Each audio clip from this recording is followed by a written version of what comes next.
Welcome back to Our Issues Milwaukee. I'm your host, Andrea Williams. We've been discussing gun violence and ways we can all work together to prevent it in our community. My next guest represents a project that's goal is to focus the public's attention on gun violence and its impact on youth and families.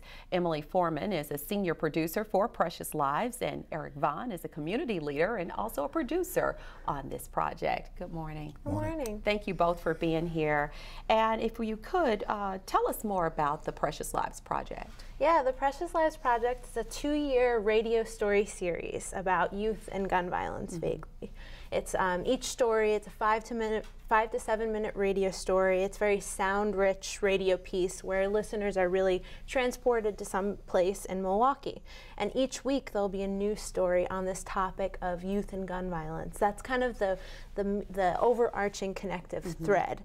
But we're trying to take a more public health approach on the topic of gun violence. And the way we're choosing to explore that is stories will be from victims of gun violence, survivors, even shooters, and community members that are trying to do things to curb gun violence in Milwaukee. So we create this grand narrative of what's happening here. It's more environmental picture.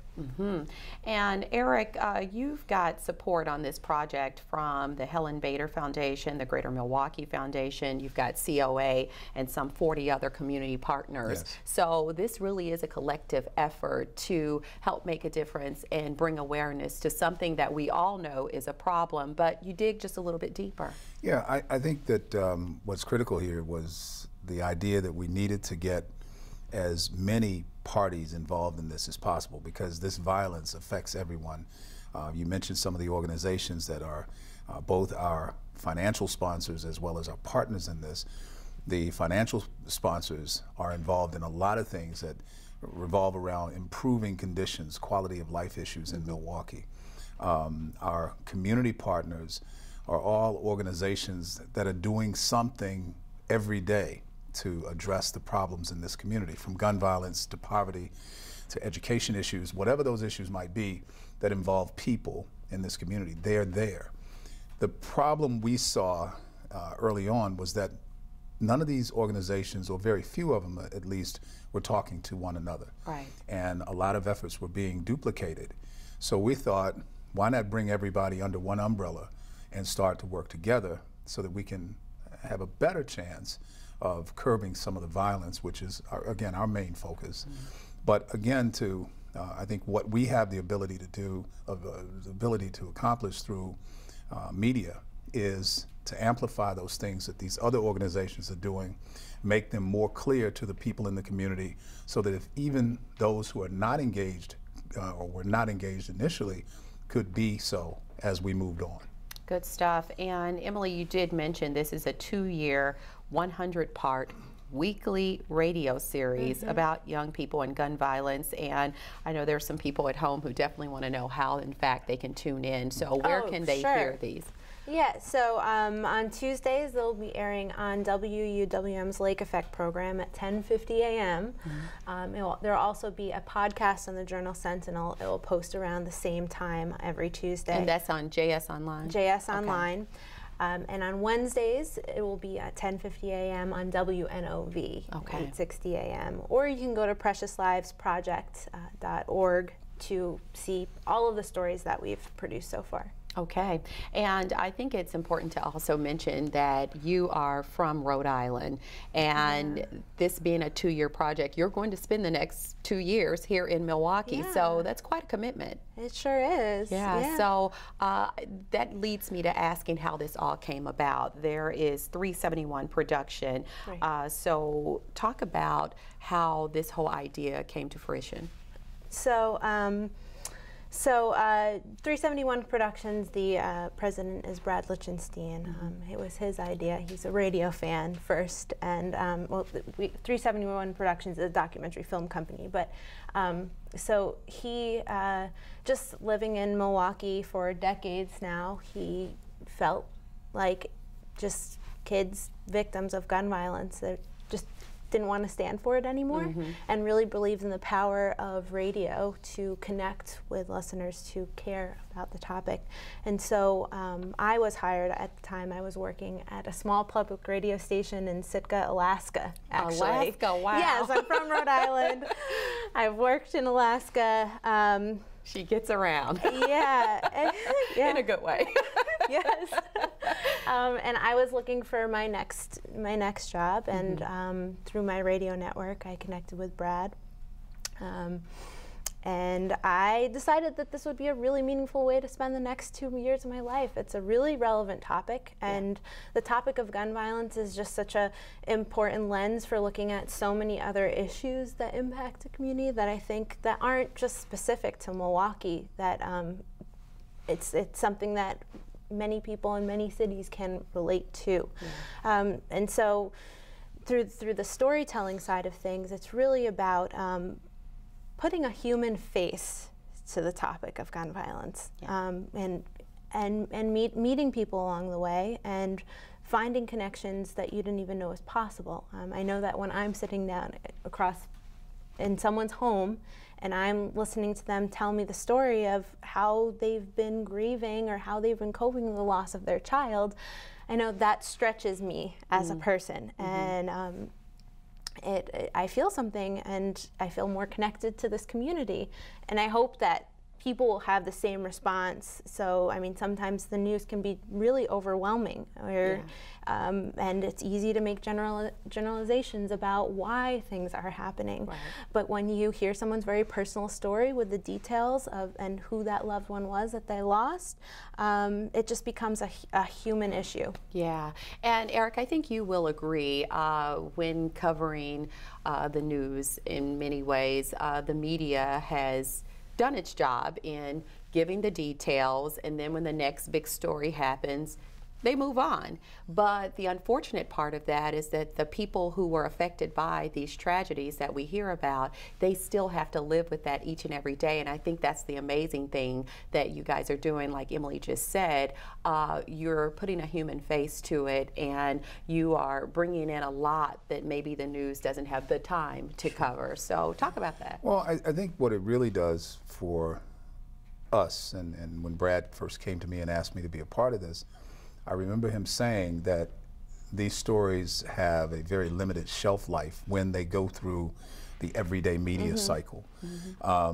We have the ability to extend that shelf life through these stories.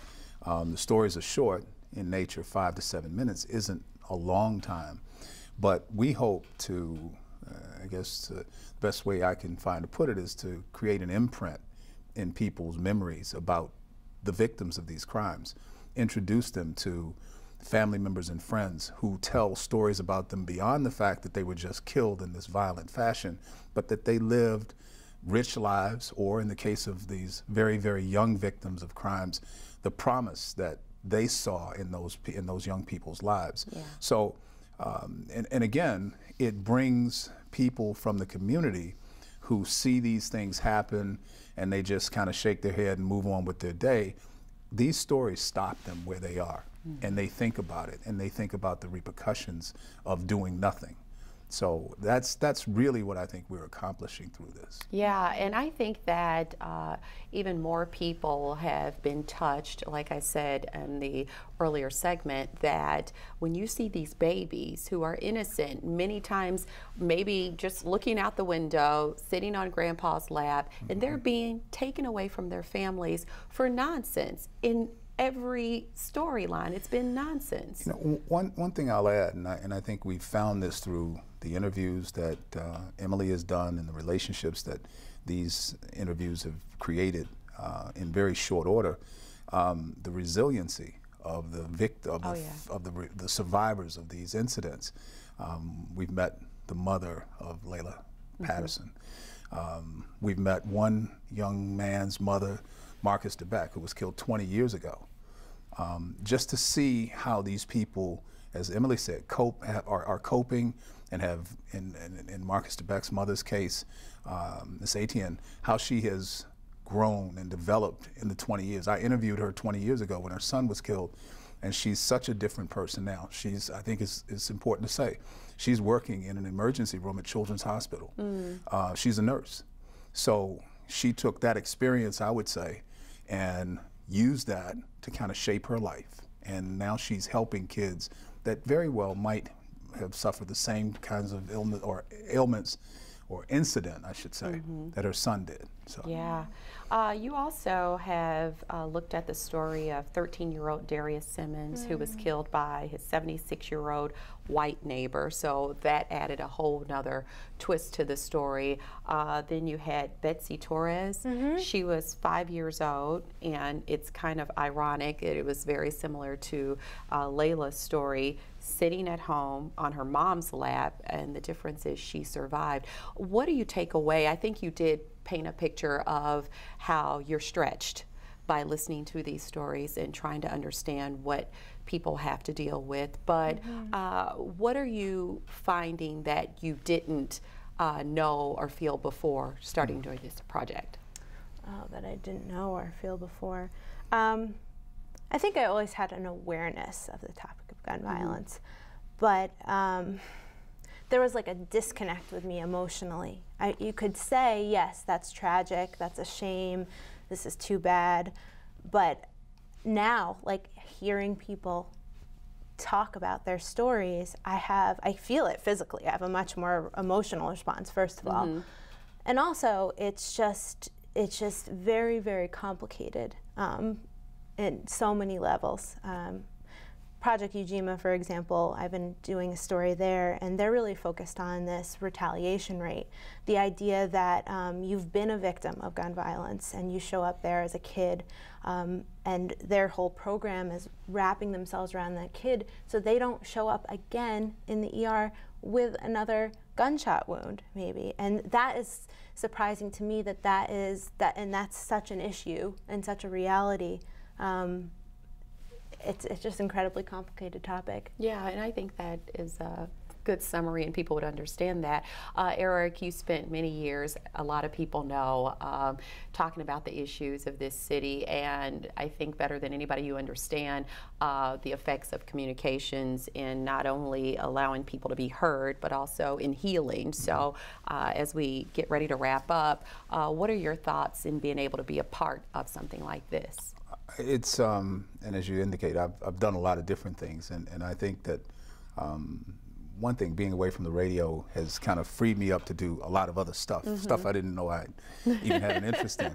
But this certainly has, apart from everything else I've done, this has probably been the most meaningful thing, in that it touches so many different areas of interest for me personally, but it also, I think, really does get to the heart of where we are as a community.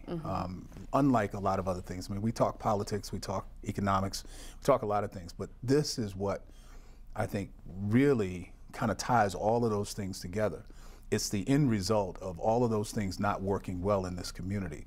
So we have a chance to show people that there really needs to be something done about this issue if we're going to correct many of the others. All right, well, that's a great way to wrap up today's show. I thank you both for coming by, and I want to remind everyone at home they can hear the 5 to 7 minute stories on WUWM 89.7 and WNOV 860 AM, and on 89.7 that's Tuesdays, and NOV that's on Wednesdays, and the Milwaukee Journal Sentinel presents the stories on podcasts on JS Online each Tuesday. Thank you again. Emily Forman is a senior producer for the Precious Lives Project, and Eric Vaughn is a community leader and producer on the project. You can log on to preciousLivesProject.org for more information, and that is going to do it for today's show. I'm your host, Andrea Williams. As always, I thank you for watching, and I hope you join us again next week as we take another look at our issues, Milwaukee. Have a great day.